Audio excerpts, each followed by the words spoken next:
In today's video, I'm going to teach you how to write in Miro.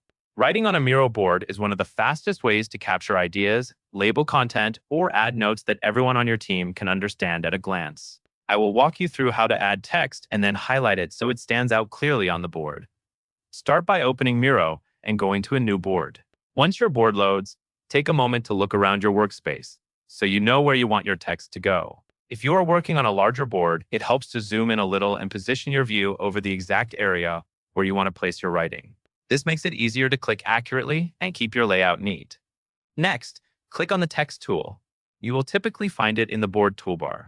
Selecting the text tool tells Miro you want to create a text box rather than move objects or draw shapes. After you click text, move your cursor onto the canvas.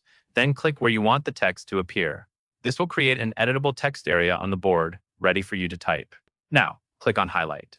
This option is used to apply a highlighted style to your text, which is especially useful for headings, key points, or anything you want people to notice immediately. Highlighting can also improve readability when your board has many items close together. Make sure the highlight option is active before you begin typing, so the formatting is applied as you write. Finally, type in the highlighted text. As you enter your words, you should see the highlight effect applied to the text. Keep your wording concise so it is easy to scan, especially if you are using the highlight style for labels or titles. When you are finished typing, click outside the text box to set it in place on the board. If you need to adjust the placement later, you can click the text again and drag it to a better spot. That covers everything you need to know.